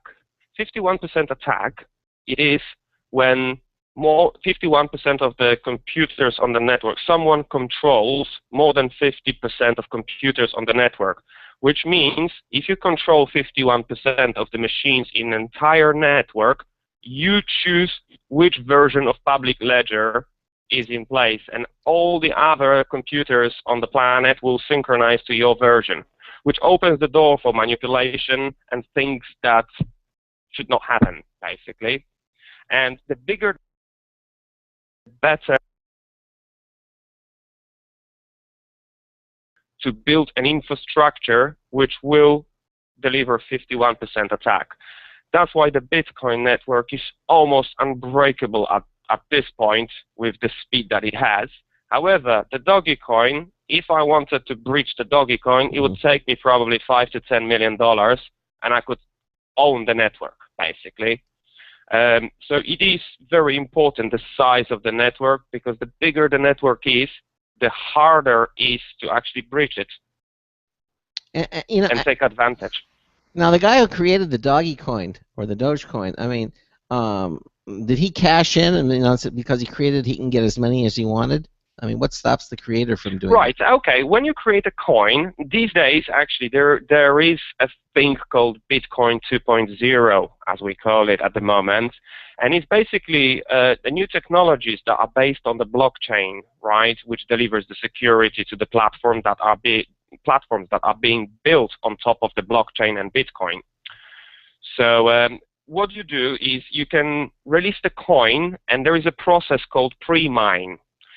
Some coins are being released completely unpre-mined. Some other ones are like 1% pre-mined, so the developers and creators can give them away to different, as a marketing tool, basically. Mm-hmm. Some other people will pre-mine them heavily and then open it for other people. And while the price is still high because it's fresh, they'll dump it and just carry on with the different coin. It's called pump and dump. So they will pump the coin, make a hype, and then dump it on the exchange. The price goes to the bottom, and nobody wants to buy it anymore. So that's why when you hear about, oh, this guy must have made a fortune because he had this many coins. Yes, because imagine if your network contains only 2 computers, there is a thing called difficulty, right? When Satoshi has written the white paper for Bitcoin, he knew that the speed of the network is going to increase, which means he needed a mechanism that will take care of that. Mm-hmm. So what he did, he created a thing called difficulty. So the faster your network is, the higher the difficulty is. So the time that it takes to solve the block is about 10 minutes. No matter how many petahashes you throw on it, mm-hmm. it will adjust itself to the speed of the network. So we know now the last Bitcoin will be mined in 40 years' time, or 140, right? Because the tempo of the issuance of the Bitcoins is almost constant.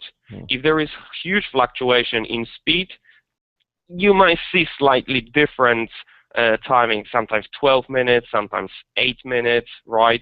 But that gets over a few hours, it will stabilize and the network will catch up with all the changes in speed. So, the design, it's really clever because it does not allow one person to gain all the coins, in a very quick run, because they petahashes on the mining side.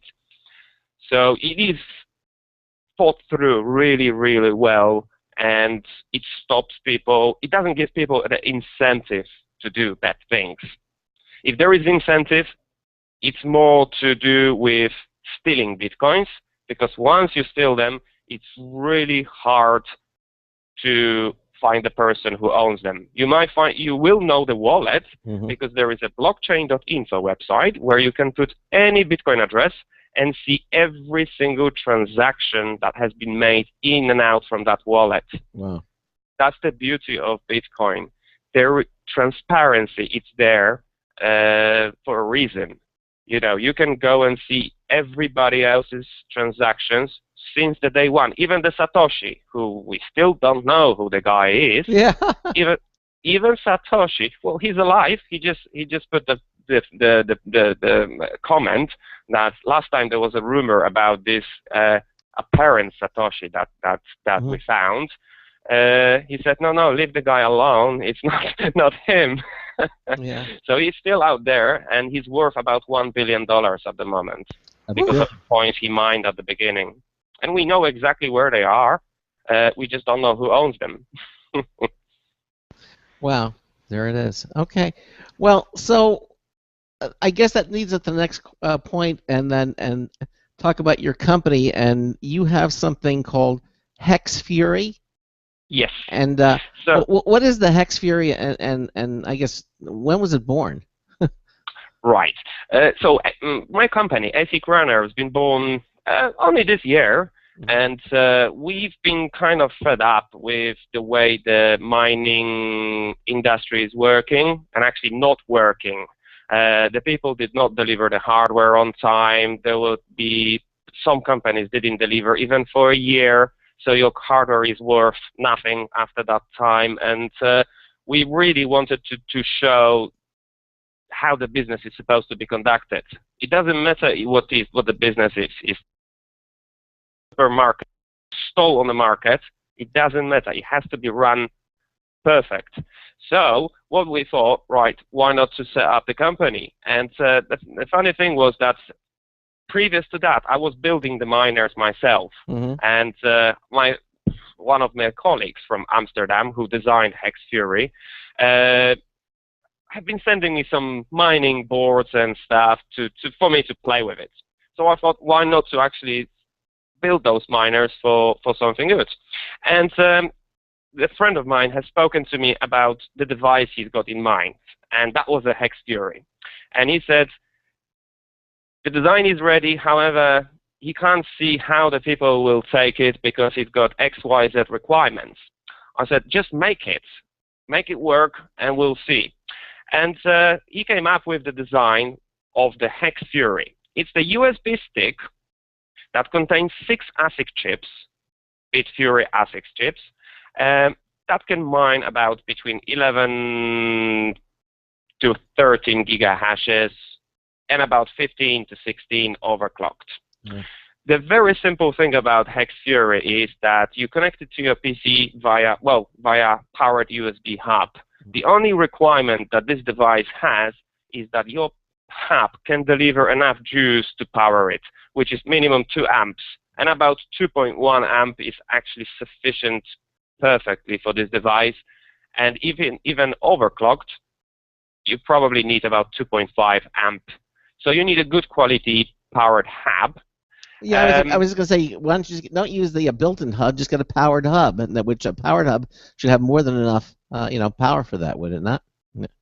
Not necessarily. If you look at the normal specification of USB port is 500 milliamps, right? Yes. So you would need 4 times that power. Normally, when you look at the USB hubs, some of them will come as 1 amp, some of them will be 3 amps.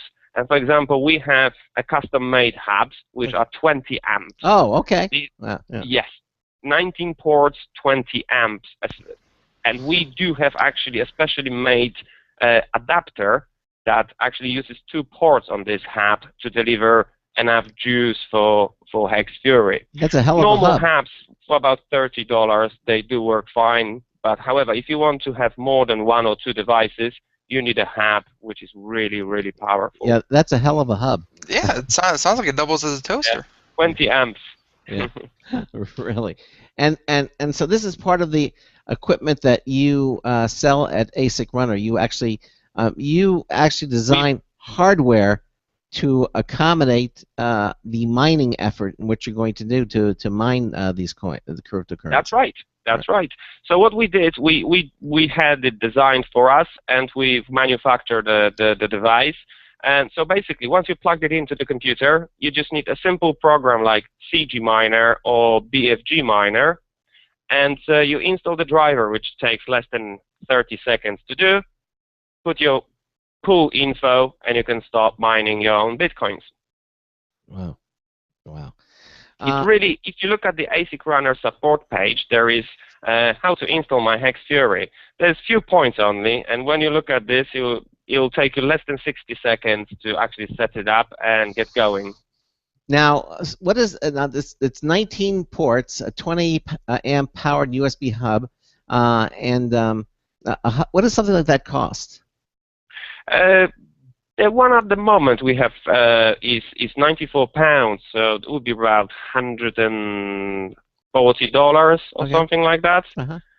All right. And the good thing is for all the customers, funny enough, we have a business in Europe and European Union, and majority of my customers are in US. Wow. I'll tell you what, music means we have to take a break, Rafael, and then we'll be back and we'll continue on with this. This is the Computer America Show on the Blog Talk Radio Network, on the Boost Radio Network, and the IRN Radio Network. We're talking to Rafael from ASIC Runner. We've got another brand new news tip bulletin from Marty Winston coming up. Stay tuned for more Computer America. This is a special alert to all Americans who own a vehicle with less than 120,000 miles with an auto warranty about to expire or no warranty coverage at all. Due to a decline in the economy and major car companies filing for bankruptcy, Cover America Auto Care has announced revolutionary, inexpensive mechanical breakdown coverage that is now available to the general public to save consumers thousands on auto repairs. An open phone line has been established for drivers to call who own a vehicle that is less than 10 years old for a free 5-minute quote and to see if you qualify. The number is 800-483-2514. Drivers who are covered with this auto protection will not have to pay for a covered repair again. This is the auto coverage now sweeping across America at a fraction of what dealerships charge and is now available to the public by calling today. The number to call: 800-483-2514. 800-483-2514. That's 800-483-2514. Don't complain about your cable bill going up and up and up. Do something about it. Grab a pencil and jot down this special number: 1-866-663-MY-TV. The more cable TV rates go up, the better digital satellite TV looks. So, disable the cable and get more of your favorite channels in 100% digital quality for less money. Call 1-866-663-MY-TV right now to sign up for packages starting as low as $19.99 and up to 4 rooms. And there's no equipment to buy. That includes your free HD TV upgrade, your free DVR upgrade, and your free professional installation. And the best part, the pristine digital picture and sound. Call 1-866-663-MY-TV. So, what are you waiting for? Pull out your major credit or debit card. Call 1-866-663-MY-TV. 1-866-663-MY-TV. Disable the cable, cut costs, and get more. Call 1-866-663-MY-TV. 1-866-663-MY-TV.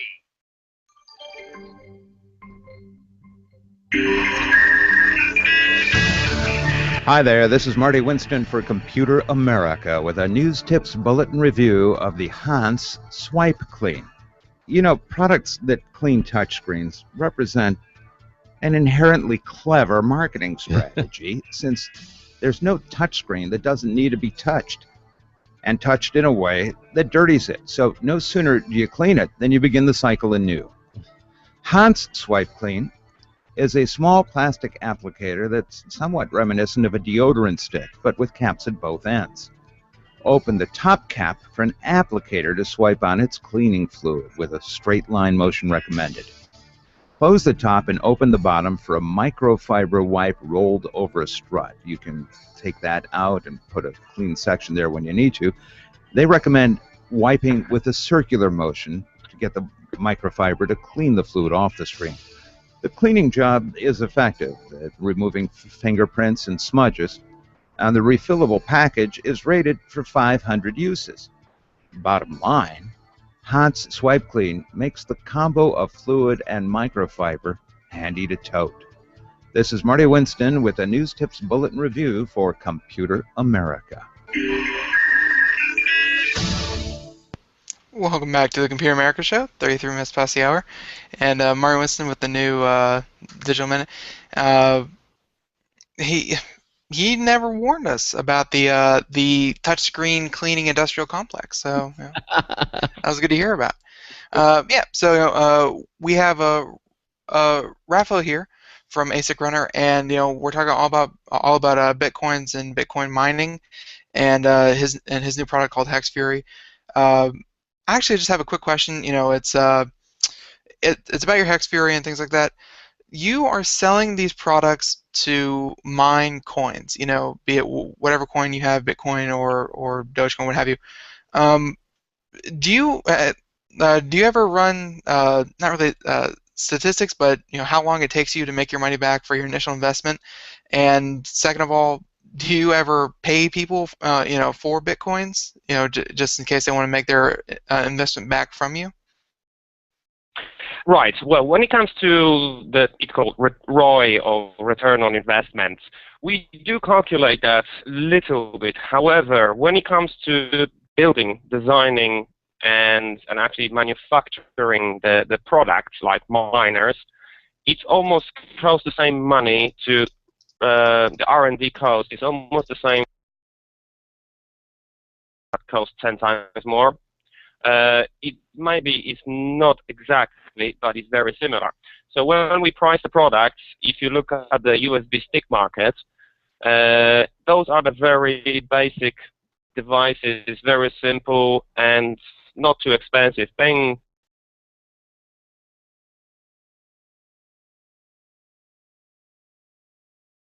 expensive, where the miners are now cost $2,000, $3,000, $5,000.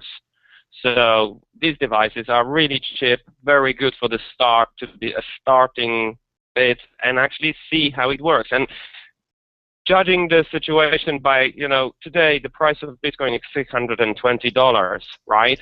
So if you calculate it today, for example, about 9 months they would have to work just to pay for themselves. However, if the price goes up to $1,200 again, this time will be halved and you'll be good after 3-4 months, or even less than that. If the price goes down to $3, you'll never get your money back.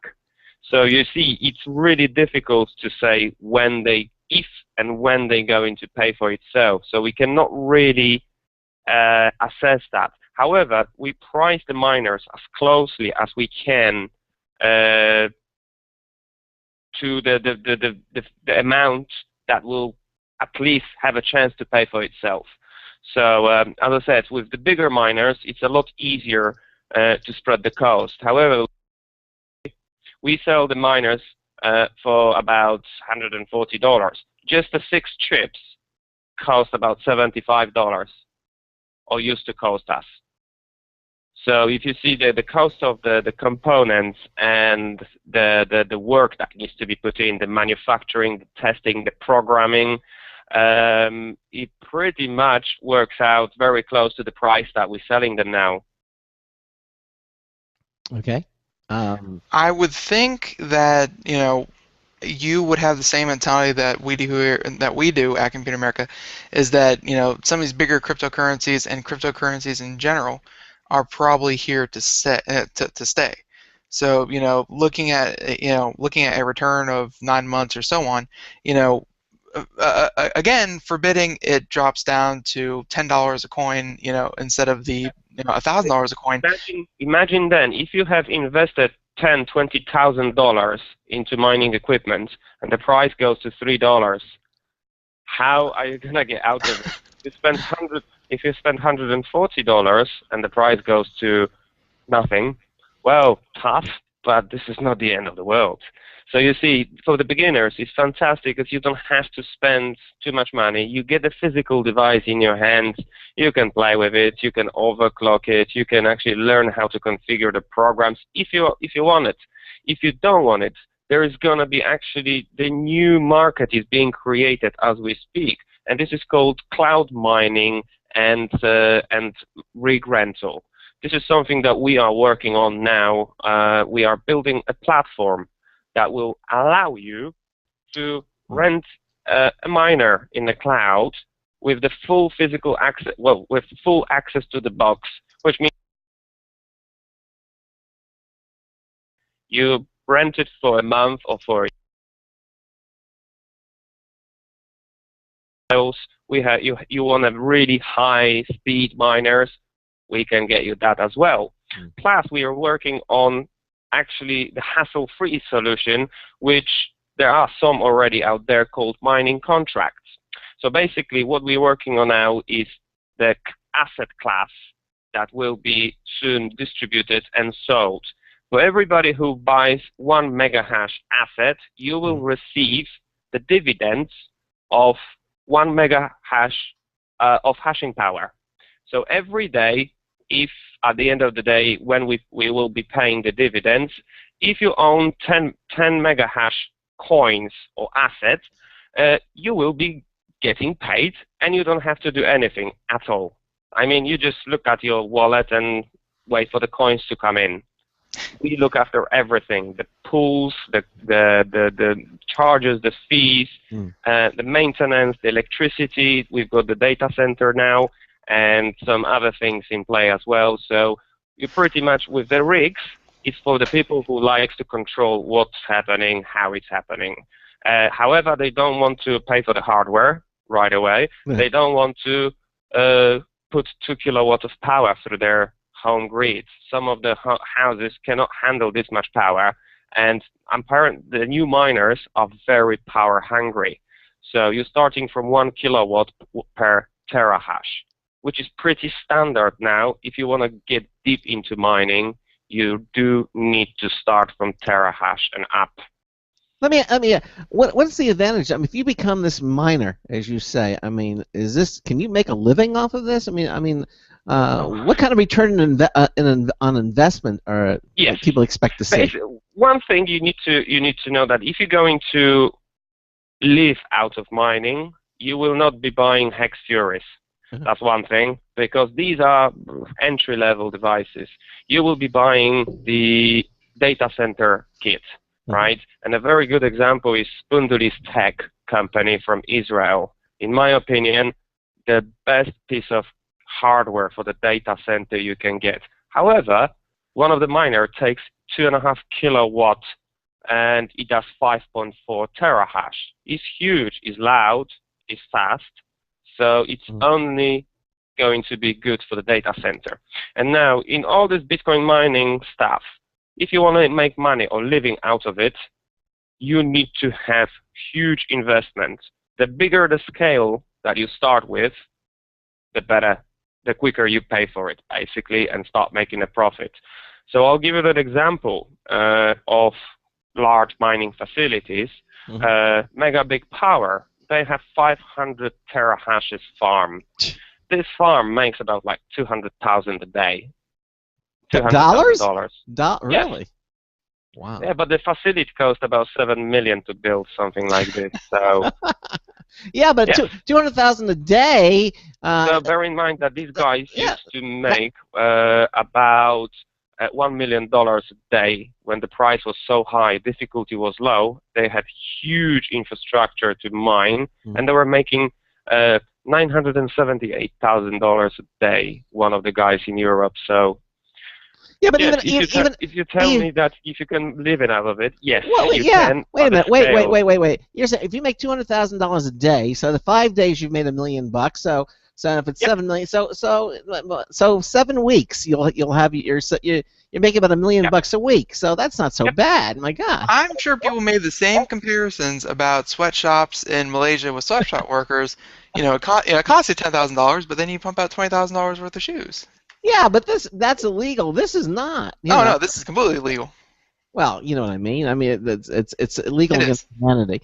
So yeah, exactly. Yeah, but I mean, if you can make $200,000 a day, I mean, come on, you would. That's a quick return on investment. It is, yes, and plus, bear in mind that these people who have these huge facilities now, they have the VC investment, they have angel investors, and all this kind of thing. Plus, they have their own ASIC chip. If I have to pay $7 for the chip, and these guys have to pay 50p for the chip, who's going to make a bigger infrastructure? The answer is very simple. We need to get our own ASIC chip. Yeah. And unfortunately, you will see in the future the mining will look completely different than we see it now. You will see huge data centers where people will be renting hashing power or the rigs, or probably some new services that will come online probably this year based on the different new technologies that are being developed. So you're saying the opportunity is past for the seller, the guy in the basement in his house, with an overclocked CPU. Yes, pretty much for the CPU and GPU game is over. Wow. And for the Bitcoin, for the other cryptos, bear in mind you've got different algorithms like script. Well, now we've got the ASIC script, so it's not really good anymore for ASIC. However, you've got X11, X13, you have Katak, and probably a couple of other ones which I can't remember always. So you've got few other ones which there is no ASIC for them yet, which means only graphic cards and CPUs can mine them. But the future is every single coin will get an ASIC because it's just power efficiency and the speed of the network that is increasing almost exponentially. So if you look at the speed of the Bitcoin network, if you look at the diagram, it almost just shoots up and it never stops. So, and that will come into this level that you will stay on within the next 18 months. Yeah, we had D-Wave systems. We had quantum computers. Can you imagine hooking up a quantum computer to do Bitcoin mining? Do you know what? You'll be surprised that the quantum computer wouldn't probably be even faster.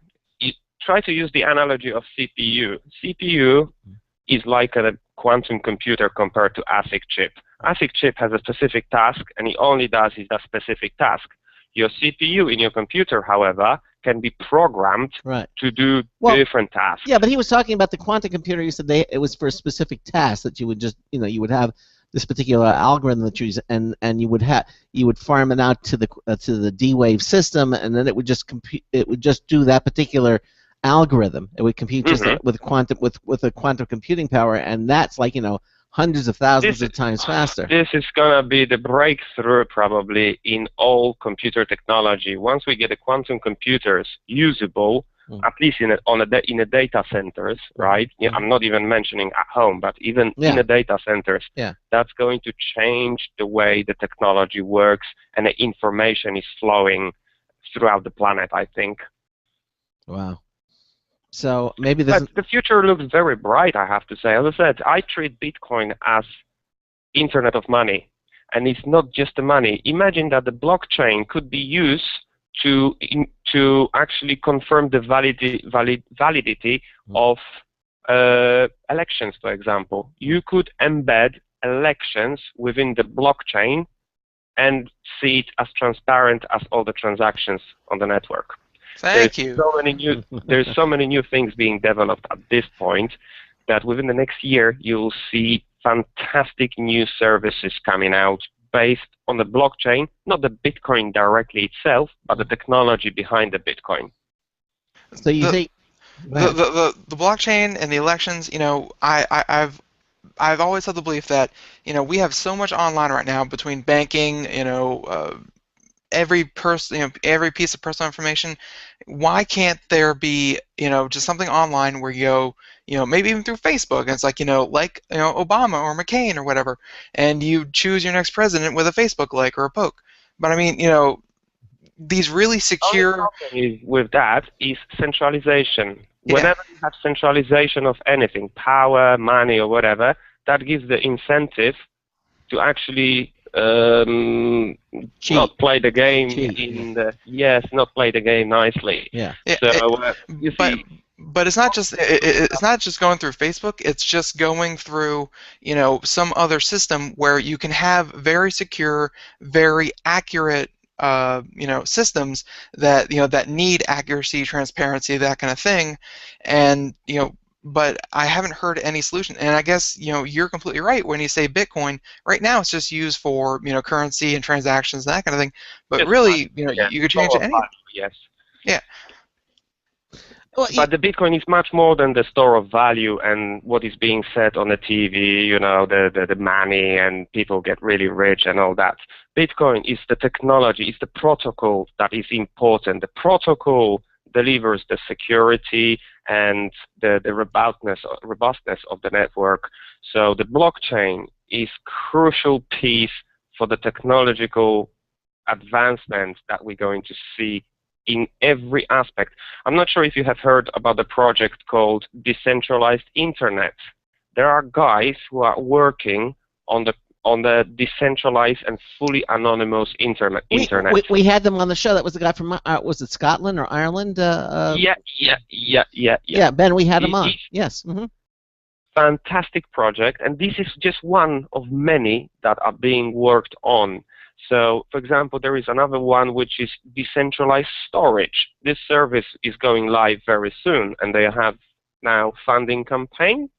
And what it is basically they use a blockchain to do the file sharing in a completely anonymous way and decentralized. So basically, millions of computers on the planet have a small space of hard drive designated to work as this decentralized storage, and there is a simple application that ties this all together, and plus you get paid for letting other people store stuff on your computer, and nobody knows where your files are, and nobody has access to them except yourself. So it's fantastic, and this is one of the examples what can be built on top of the blockchain. And as I said, the elections, everything that we needed, transparency and accountability, can be embedded in the blockchain. Yeah, exactly. I'm trying to. And then the miners confirm it. I was trying to remember what was the name of the company that we had them. MadeSafe. What was it? MadeSafe. That's right, MadeSafe. Yeah, we had Yep. MadeSafe on back on the 26th of June. We had Nick Lambert, who was the chief operating officer on the show. Very interesting. So it's that you mentioned that. Yep. No, it is great. I mean, we've had today in London a Bitcoin meetup, and it was how to revive the economy with cryptocurrencies. And the talk was fantastic because actually the innovation that Bitcoin and the technology brings, it's amazing. It creates jobs. It finds the best talents, the coders, the hardware designers, and plus, in the countries where people don't have jobs and stuff like that, they do now, because people are looking for coders, designers, and all the skilled people that can deliver good quality of service or goods or whatever they offer. So it's amazing. So let me ask you this, Raphael. I mean, you have this company, you're doing all this stuff. Are you rich now? To be honest, not yet. Not as much as I would want to see.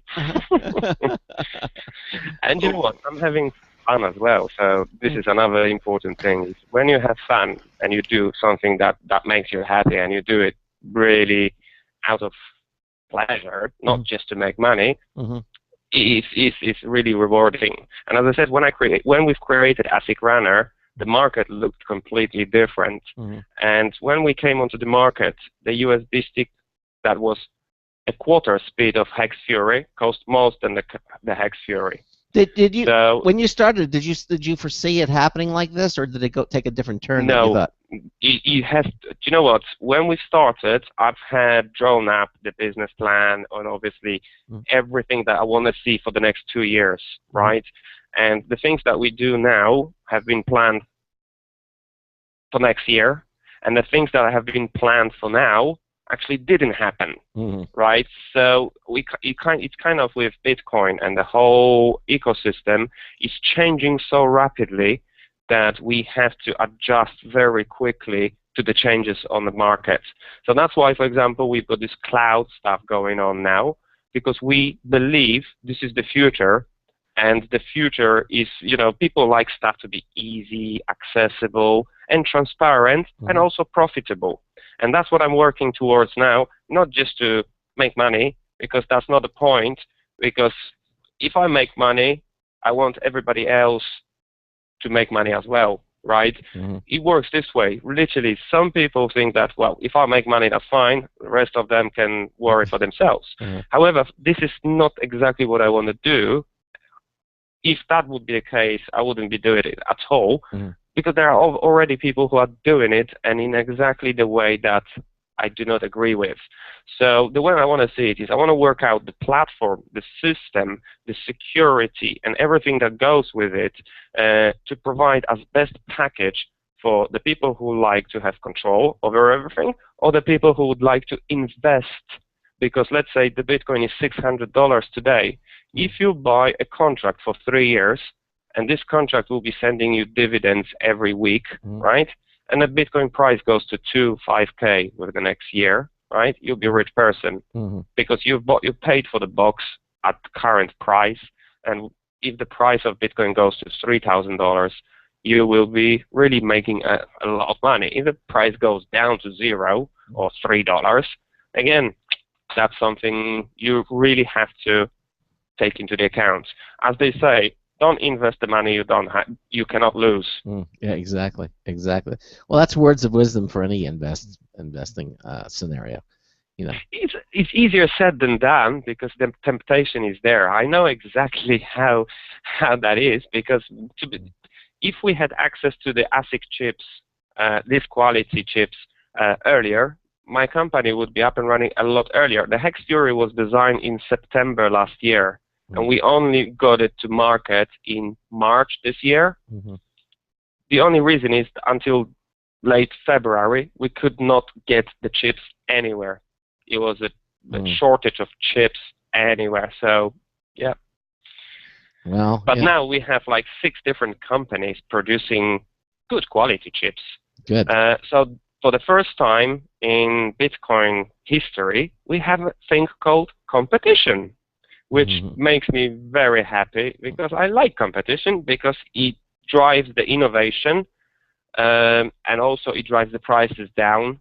Not necessarily meaning that the suppliers or the service suppliers don't make any money, because if they don't make any money, there won't be any service.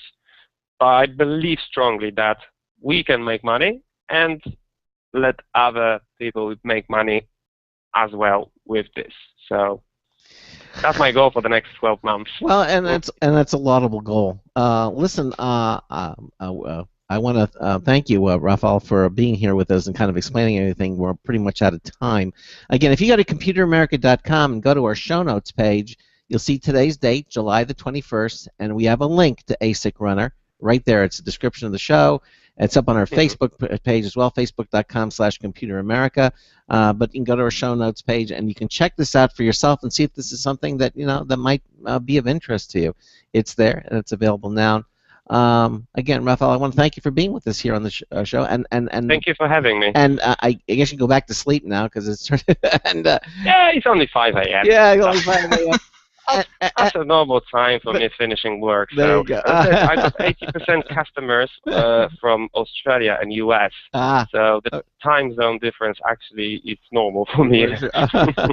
Well, Rafael, thank you so much for being here with us on Computer America, and best of luck to you. And let's have you back in the let's say in 6 months and see how things are going for you. Okay? Thank you very much for having me. All right, our Thank pleasure. Take care. Good night. Take care. Bye. Good night. Bye-bye. All right, there he goes. Again, it's ASIC Runner, and you can check it out at our show notes at computeramerica.com. As I mentioned, tomorrow night there will be no live show. It's going to be best of show, and I think we're going to do the show from CamFind that we did this, I think last year. We just put that up again because that's really a cool product. And then on Wednesday night, Charles Tendell will be with us, and Intel is going to be here with us for the first hour. As I said, they postponed last week so that we had D-Wave systems on in their place. We switched them around. Intel will be with us here on Wednesday, so check that out. And again, if you and then of course in the second hour we'll have computer and technology news brought to you by Slimware Utility. So what do you think? What do you think of the new chat room? Is it thumbs up, thumbs down? Do we keep it, give it more chance? What? You know, something I didn't know about IRC. I knew IRC, you could access it through a lot of web portals and things like that. I didn't understand why it was so popular, but Craig kind of turned me on to it last night. Apparently, and this works really well with Mozilla and not so much Chrome. I've tried. Is that you can download add-ons to add-ons or extensions to your browser to affect the lookout and layout of your IRC chat. So don't think it looks like a basic, no-nonsense looking chat room. Just go to your browser and look around for add-ons that actually augment it, and it can look like almost any chat room you'd like it to look like. I'm using Chatzilla, I know, but you say there's got to be something for Chrome. I mean, it's popular. There are a couple, but I couldn't figure them out. But Yeah, well, maybe this is a reason for you to use Firefox. 60 seconds. Maybe. Unfortunately. Yeah, exactly. You're always looking for reasons, switching back and forth. Hey, we're out of time. Again, no live show tomorrow night. Best of Computer America, and then we'll see you live again on Wednesday night with Intel coming up in the second hour. Hey, you always said you're looking for a reason to switch between browsers. This could be one, It could be. Could be. Could be. All right, so that wraps it up for the Computer America show. And remember, everything's happening at our website at computeramerica.com. All of the things that happen on the show are happening right on our website. And we will see you live on Wednesday night. So until Wednesday night, this is Craig Crossman hoping that your hard disk never becomes floppy. We'll see you tomorrow. We'll see you Wednesday night. Could you put bitcoins on a floppy? Could be.